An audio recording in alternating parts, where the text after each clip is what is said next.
Welcome to ఆకిరు news. Nuclear medicine అంటే ఏమిటి, ఎలాంటి జబ్బులకి దీన్ని ఉపయోగిస్తారు, న్యూక్లియర్ మెడిసిన్కి సంబంధించి చాలా విషయాలు వివరించి చెప్పడానికి మనతో ఉన్నారు డాక్టర్ ప్రియాంక గారు. డాక్టర్ గారిని అడిగి తెలుసుకుందాం. మేడం నమస్కారం అండి. నమస్తే అండి. మేడం, అసలు న్యూక్లియర్ మెడిసిన్ అంటే ఏంటి, ఎలాంటి జబ్బులకి దీన్ని ఉపయోగిస్తారు?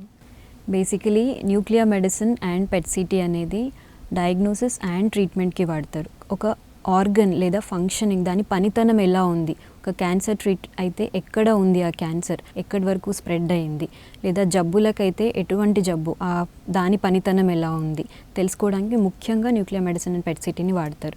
దీంట్లో డయాగ్నోస్టిక్ అంటే జబ్బు నిర్ధారణ చేసుకోవడానికి మరియు దాన్ని ట్రీట్మెంట్ చేయడానికి కూడా కొన్ని ఆప్షన్స్ ఉన్నాయి న్యూక్లియర్ మెడిసిన్ అండ్ పెట్-సిటీలో. న్యూక్లియర్ మెడిసిన్కి రేడియాలజీకి మధ్య డిఫరెన్స్ ఏంటండి?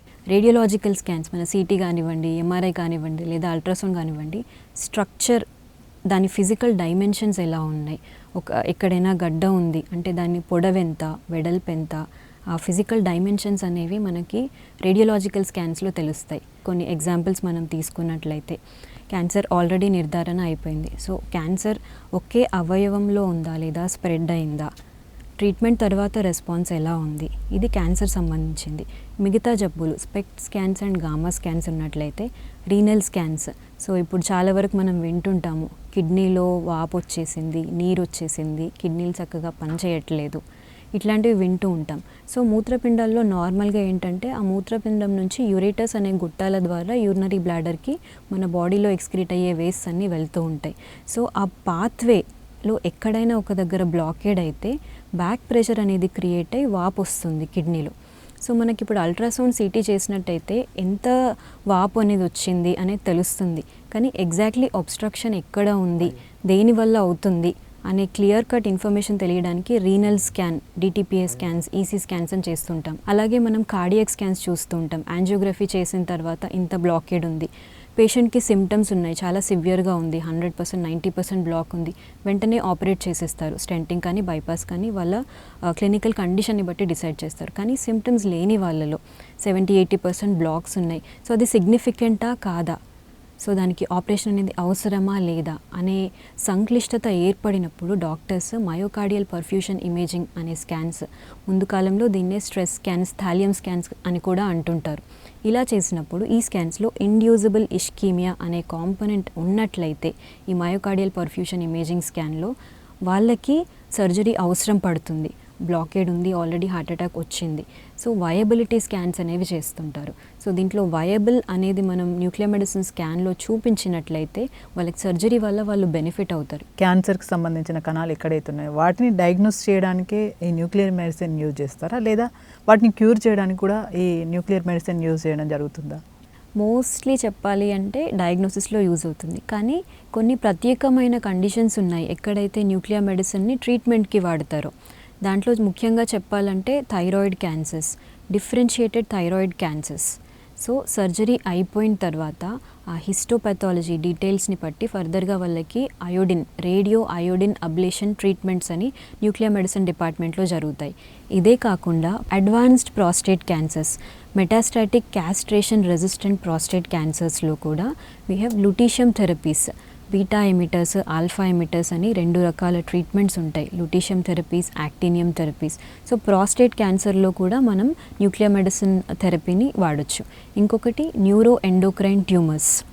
సో ఇది మన గ్యాస్ట్రో ఇంటెస్టైనల్ ట్రాక్ట్లో వచ్చే అవకాశం ఉంటుంది. దీంట్లో కూడా మెటాస్టాటిక్ ప్రోగ్రెసివ్ అడ్వాన్స్ స్టేజెస్లో మనం nuclear medicine therapy, peptide radio receptor nuclide treatment, PRRT treatment అనేది యూస్ చేస్తాం. సో ముఖ్యంగా ప్రధానంగా చెప్పుకోవాలంటే ఈ 3 కండిషన్స్లో ఆల్రెడీ ట్రీట్మెంట్స్ ఎస్టాబ్లిష్ అయి ఉన్నాయి.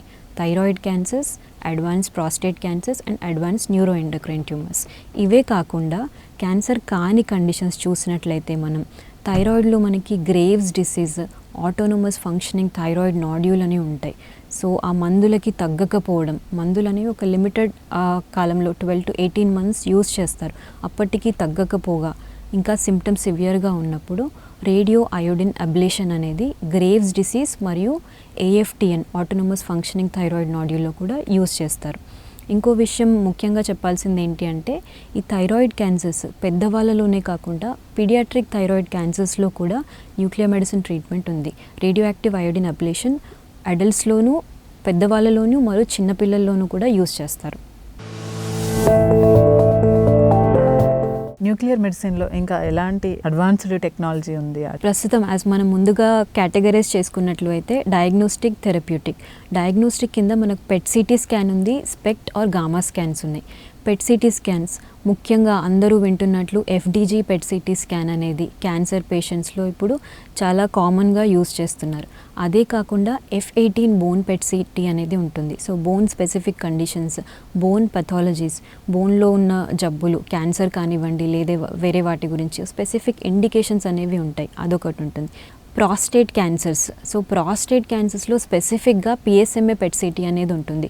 సో ప్రాస్టేట్ క్యాన్సర్ అనేది ప్రాస్టేట్ గ్లాండ్కే పరిమితం అయి ఉందా లేదా చుట్టుపక్కల ఉన్న లింఫ్ నోడ్స్కి కానీ వేరే ఆర్గన్స్కి కానీ బోన్స్కి స్ప్రెడ్ అయిందా అనే విషయం మనం తెలుసుకోవడానికి PSMA PET CT scan availability ఉంది. అదేవిధంగా న్యూరో ఎండోక్రైన్ ట్యూమర్స్కి డోటాటేట్ పెట్ సిటీ స్కాన్స్.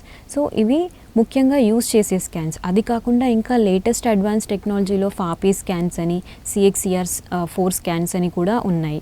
పెట్ సిటీ అంటే ఏంటి, అసలు ప్రాసెస్ ఏ విధంగా ఉంటుందంట? పెట్ సిటీ అంటే దాని full form positron emission tomography and computer tomography. ఇది ఒక హైబ్రిడ్ టెక్నాలజీ. నేను చెప్పినట్లుగా nuclear medicine functioning aspect, radiology structural aspect. So PET సిటీలో పెట్ అనే కాంపోనెంట్ న్యూక్లియర్ మెడిసిన్కి సంబంధించింది, సిటీ అనేది రేడియాలజీకి సంబంధించింది. సో ఇవి రెండింటి విలీనమైన టెక్నాలజీ, హైబ్రిడ్ చాలా లేటెస్ట్ టెక్నాలజీ ఇది పెట్ సిటీ. సో మనకి స్ట్రక్చరల్ ఆస్పెక్ట్స్, పనితనము రెండు విషయాలు మనకు ఒకే స్కాన్లో అవైలబుల్ అవుతున్నాయి.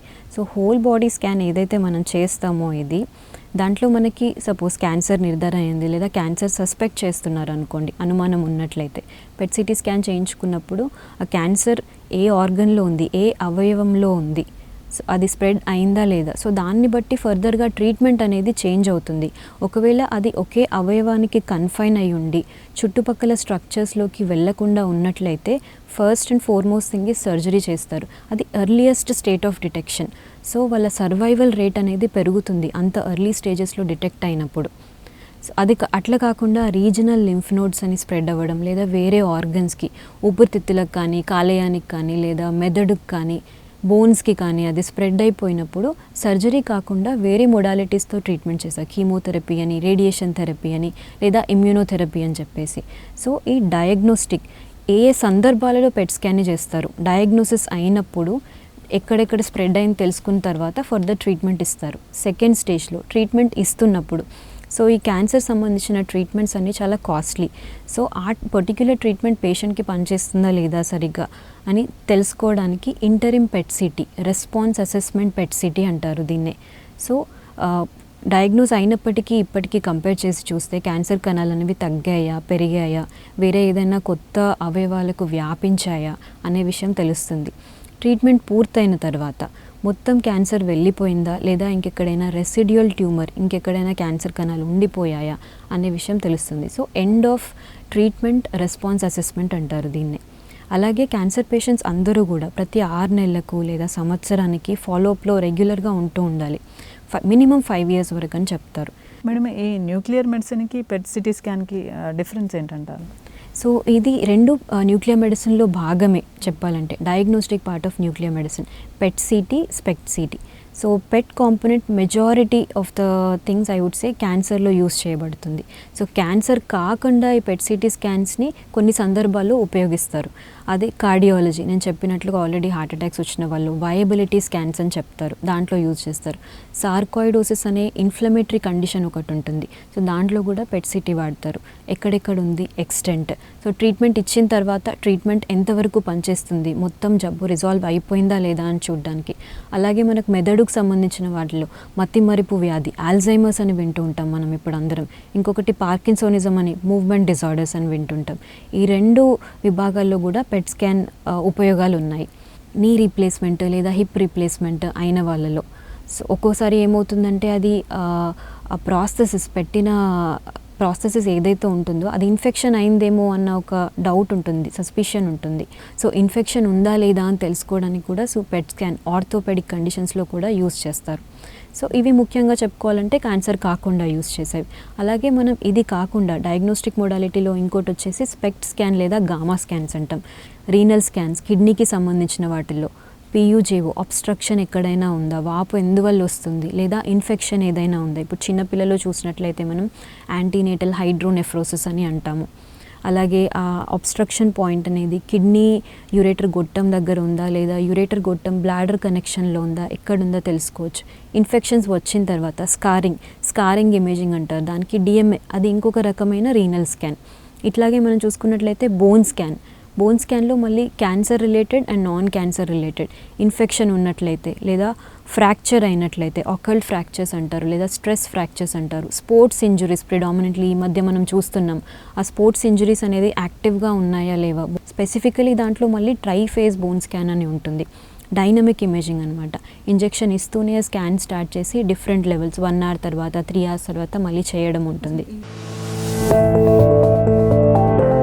పెట్ సిటీ స్కాన్ టెస్ట్ విధానం ఏ విధంగా ఉంటుంది? సో పెట్ సిటీ స్కాన్ అనే దానికి ఒక రోజు ముందుగానే అపాయింట్మెంట్ తీసుకోవాల్సి ఉంటుంది. సో అపాయింట్మెంట్ టైంకి కరెక్ట్గా రావాలి. దీనికి ముఖ్య కారణం ఏంటంటే, ఇప్పుడు మేము యూజ్ చేసే రేడియో ఫార్మాస్యూటికల్స్, రేడియో ధార్మిక పదార్థాలు, ఇవి హైదరాబాద్ నుంచి ఆర్డర్ చేస్తాము. అవి వచ్చాక టైంతో పాటు అది తక్కువైపోతూ ఉంటుంది. సో గంటకి యాక్టివిటీ అనేది తక్కువైపోతూ ఉంటుంది. సో దీనివల్ల మేము ముందే తెచ్చి పెట్టుకుని దాన్ని స్టోర్ చేసుకొని ఉంచలేము. సో ప్రొడక్షన్ సైట్ నుంచి హాస్పిటల్ సైట్ ఎక్కడైతే స్కాన్ జరుగుతుందో అక్కడికి ప్రీవియస్ డే ఆర్డర్ని బట్టి, నెంబర్ ఆఫ్ అపాయింట్మెంట్స్ని బట్టి ఎంత అమౌంట్ కావాలి అని చెప్పేసి ఆర్డర్ ఇస్తాము. సో ఆర్డర్ ప్రకారంగా మాకు డోస్ వస్తుంది. సో ఈ ఒక్క రీజన్ వల్ల టైంకి అపాయింట్మెంట్ తీసుకోవాలి, అపాయింట్మెంట్ టైంకి హాస్పిటల్కి వచ్చేయాలి. ఈ 2 విషయాలు చాలా ఇంపార్టెంట్. సో అదేవిధంగా మనం ఇప్పుడు ఎఫ్డీజీ పెట్ సిటీ స్కాన్ ముఖ్యంగా చేస్తున్నాం కాబట్టి దాని ఇన్స్ట్రక్షన్స్ చూసుకుందాం. ఓవర్ నైట్ ఫాస్టింగ్ అంటే రాత్రి భోజనం తర్వాత ఏమీ తినకుండా ఉండాలి, లేదా అట్లా ఉండలేని వాళ్ళు కనీసం 6 గంటల పాటు ఏమీ తినకుండా ఉండాలి. మంచినీళ్ళు మాత్రం తాగొచ్చు. ఏదైనా మెడికేషన్స్, మందులు వేసుకునేటివి ఉంటే మంచినీళ్ళు ప్లెయిన్ వాటర్ తోటి తీసుకోవచ్చు. టీ కానీ, కాఫీ కానీ, ఎటువంటి ద్రవ పదార్థాలు లేదా ఫుడ్ ఐటమ్స్, కొబ్బరి నీళ్ళు ఇట్లాంటివి ఏవి తీసుకోకూడదు. సో మార్నింగ్ వచ్చిన తర్వాత మనం సిటీ స్కాన్ కూడా చేస్తాం కాబట్టి దానికోసం ఐవీ కాంట్రాస్ట్ అనేది ఒకటి ఇస్తాం. ఇట్స్ డయాగ్నోస్టిక్ సిటీ స్కాన్ ఇది. దానికోసం సీరం క్రియాటిన్ అనే ఒక బ్లడ్ టెస్ట్ ఆవశ్యకత ఉంటుంది. అది నార్మల్ ఉంటే ఈ కాంట్రాస్ట్ అనేది ఇవ్వబడుతుంది. సో అది రీసెంట్ది అవైలబుల్ ఉంటే తీసుకొని రావచ్చు, లేదు అంటే హాస్పిటల్లో కూడా మేము చేస్తాం. ఏజ్ వాళ్ళకైనా ఒకటి అంటే సేమ్ డోస్ లేదండి, వెయిట్ పరంగా డోస్ క్యాల్కులేట్ చేయబడుతుంది. ఫిక్స్డ్ డోస్ కాదు, యూజువలీ ఒక రేంజ్ ఆఫ్ డోస్ ఉంటుంది. పేషెంట్ వెయిట్ పరంగా దాన్ని ఇస్తాం. సో నేను చెప్పినట్లుగా ఎక్కడైతే మనం ఐవీ క్యాన్యులేషన్ చేస్తామో, ఐవీ క్యాన్యులేషన్ చేసిన తర్వాత న్యూక్లియర్ మెడిసిన్ టెక్నాలజిస్ట్ ఈ ఎఫ్డీజీ డోస్ని ఆ ఐవీ క్యాన్యులా ద్వారా ఇంజెక్షన్ చేయడం జరుగుతుంది. ఇంజెక్షన్ చేసిన తర్వాత ఒక వెయిటింగ్ హాల్లో కూర్చోవాల్సి వస్తుంది పేషెంట్. 45 minutes to 1 hour వరకు అక్కడ వెయిట్ చేయాల్సి వస్తుంది. ఈ వెయిటింగ్ టైంలోనే ఆ ఎఫ్డీజీ ఏదైతే ఉందో అది క్యాన్సర్ కణాలలో లేదా ఇన్ఫెక్షన్ ఉన్న చోట వెళ్ళి అక్యుములేట్ అవుతుంది. సో బ్లడ్ సర్క్యులేషన్ నుంచి అక్కడ వెళ్ళి డిపాజిట్ అవుతుంది. సో దానికి ఇంటర్వెల్ డ్యూరేషన్ అనేది ఇంపార్టెంట్. దీని తర్వాత స్కాన్లోకి తీసుకోవడం జరుగుతుంది. ఎలాంటి లక్షణాలు ఉంటే పెట్ సిటీ స్కాన్ చేయించుకోవాలంటారు? ఒకటి ముఖ్యంగా ఆల్రెడీ క్యాన్సర్ నిర్ధారణ అయిన వాళ్ళలో, సో డాక్టర్గా క్యాన్సర్ ఉందేమో, ఎక్కడ స్ప్రెడ్ అయింది, ఎలా ట్రీట్ చేయాలి, ఏ మోడాలిటీ యూజ్ చేసుకోవాలి, అది ఒక మేజర్ కాంపొనెంట్. ఇంకొకటి క్యాన్సర్ ఉందేమో అన్న డౌట్ ఉన్నవాళ్ళు, అంటే ఇప్పుడు క్యాన్సర్ అనేది చాలా కామన్ అయిపోయింది చెప్పాలంటే. అంటే మన ఉద్దేశంగా మనకు రాదు, వీళ్ళకు రాదు, ఫ్యామిలీ హిస్టరీ ఉంటూనే వస్తుంది, అట్లాంటిది ఏం లేదు. కామన్ డిసీజ్ అయిపోయింది క్యాన్సర్ కూడా. సో బాడీలో ఏర్పడే చిన్న చిన్న చేంజెస్ని గమనించుకున్నట్లయితే మనం ఏ కారణం లేకుండా, అంటే డయట్ కానీ ఎక్సర్సైజ్ కానీ లేకుండా అధికంగా బరువు తగ్గిపోవడం over a period of 3 to 6 months, లేదంటే ఎన్ని యాంటీబయోటిక్స్ వాడినా కూడా దగ్గు అనేది తగ్గకపోవడం, సో దగ్గులో తెమ్మడలో రక్తం అనేది పడడము, లేదా ఆకలి అనిపించకపోవడం, కొంచెం తిన్న వెంటనే కడుపు ఫుల్ అయినట్టుగా తినలేకపోవడం, శరీరంలో ఎక్కడైనా గడ్డలు వచ్చినట్లయితే, ఇప్పుడు మనం చూసుకున్నట్లయితే బ్రెస్ట్ క్యాన్సర్, సర్వైకల్ క్యాన్సర్ ఇవి మోస్ట్ కామన్ ఇండియాలో అండ్ వరల్డ్లో చూసుకున్నట్లయితే, and lung cancer, prostate cancer. Regular treatment తీసుకున్న తర్వాత కూడా ఎంతకీ పుండు మానకపోవడము, అండ్ బాడీలో ఎక్కడైనా గడ్డలు మచ్చలు వచ్చినట్లయితే అసలు వెంటనే వాటిని నెగ్లెక్ట్ చేయకుండా, సో ఈ డాక్టర్ దగ్గరికి రిజిస్టర్డ్ మెడికల్ ప్రాక్టీషనర్ దగ్గర వెళ్ళడం కానీ, లేదా మా దగ్గర కన్సల్టేషన్ వచ్చినట్లయితే కన్సల్టేషన్ చేసి స్కాన్ అవసరం ఉందా లేదా అని చెప్పేసి కూడా మేము గైడ్ చేస్తాం. ఎలాంటి వాళ్ళకి పెట్ స్కాన్ హానికరం అంటారు? పెట్ స్కాన్కి కాంట్రా ఇండికేషన్స్ అనేవి ఏవీ లేవండి. ఇంతవరకు పెట్ సిటీ స్కాన్లో ఇచ్చే ఇంజెక్షన్ వల్ల కానీ దేనివల్ల కానీ సైడ్ ఎఫెక్ట్స్ వచ్చినట్టు కాంట్రా ఇండికేషన్స్ ఉన్నట్టు అనేది ఎక్కడ డాక్యుమెంట్ అవ్వలేదు. సో మేము ఇచ్చే ఎఫ్డిజి అనే మెడిసిన్ ఇది బాడీలో మనకి రెగ్యులర్ గ్లూకోజ్ లాగానే పనిచేస్తుంది. సో ఇంకొక విషయం ఏంటంటే మనం గుర్తుపెట్టుకోవాల్సింది, అందరూ అయ్యో రేడియేషనా అని చెప్పేసి భయపడుతుంటారు.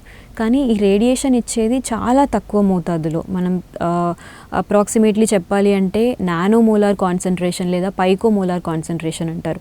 10⁻⁻12 టు 10⁻⁻15 రేంజ్లో ఉంటుంది. అంత తక్కువ మోతాదులో ఇది డయాగ్నోస్టిక్ పర్పసెస్కి యూజ్ అవుతుంది. సో ఇందులో రిలీజ్ అయ్యే రేడియో ధార్మికత వల్ల పేషెంట్కి కానీ వాళ్ళతో వచ్చిన వాళ్ళకి కానీ ఇంట్లో వాళ్ళకి కానీ ఎటువంటి హాని అనేది ఉండదు.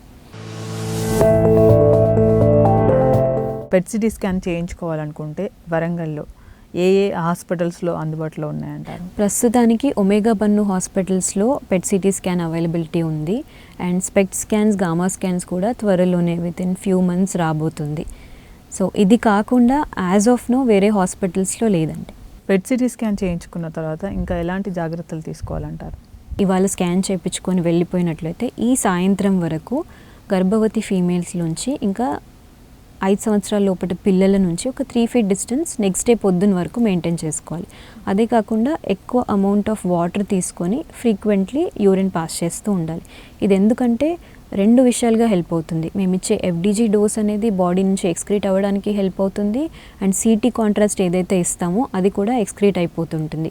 2 కిడ్నీస్ నుంచి ఎక్స్క్రీట్ అయిపోతాయి కాబట్టి గుడ్ హైడ్రేషన్ అండ్ ఫ్రీక్వెంట్ యూరినేషన్తో whatever remaining minute amounts కూడా బాడీలో నుంచి వెళ్ళిపోవడం అనేది జరుగుతుంది. ఎవరైతే క్యాన్సర్కి సంబంధించి 4th స్టేజ్లో మీద మిమ్మల్ని కన్సల్ట్ అయితే మామూలుగా ఈ న్యూక్లియర్ మెడిసిన్ ద్వారా క్యూర్ చేయొచ్చు అంటారు? Thyroid cancers, advance prostate cancers and advance neuroendocrine tumours, ఈ 3ంటికి ట్రీట్మెంట్స్ ఉన్నాయి. So patient quality of life and progression free survival period అనేది వీటితోటి ఇంప్రూవ్ అవుతుంది. So it is already proven, NCCN గైడ్లైన్స్లో ఉంది, FDA అప్రూవ్డ్ కూడా ఉంది థెరపీస్కి. సో థైరాయిడ్ క్యాన్సర్స్ ట్రీట్మెంట్ అనేది మోర్ దెన్ 50 years నుంచి ఉంది. It is already there. MRI, CT scan చేయించుకోకుండా పెట్ సిటీ స్కాన్ చేయించుకుంటే సరిపోతుందంటారు? కొన్ని కండిషన్స్ ఉంటాయండి. MRI స్కాన్ ప్రాముఖ్యత దానికి ఉంటుంది. ద సర్టెన్ స్పెసిఫిక్ కండిషన్స్లో వేర్ అనటామికల్ డీలీనియేషన్ అంటారు. ఏదైతే మనకి ఇప్పుడు స్టేజ్ 1 క్యాన్సర్ డిటెక్ట్ అయిందనుకోండి, మనకి హెడ్ అండ్ నెక్లో కానీ లేదా స్పెసిఫికలీ మోర్ ప్రామినెంట్గా చెప్పాలి అంటే తలలో కానివ్వండి లేదా గైనకలాజికల్ క్యాన్సర్స్, పెల్విక్ మెలిగ్నెన్సీస్ అంటాం. వీటిల్లో స్టేజ్ 1లో డిటెక్ట్ అయినప్పుడు సో సర్జికల్ ఫీల్డ్ ఎంత పెట్టుకోవాలి అనే దానికి MRI చాలా స్పెసిఫిక్. సో అది ఉన్నప్పుడు MRI స్కాన్ చేయించుకుంటారు. So PET CT is replacing MRI అని చెప్పట్లేదు, but it will not delay the process of diagnosis and further treatment.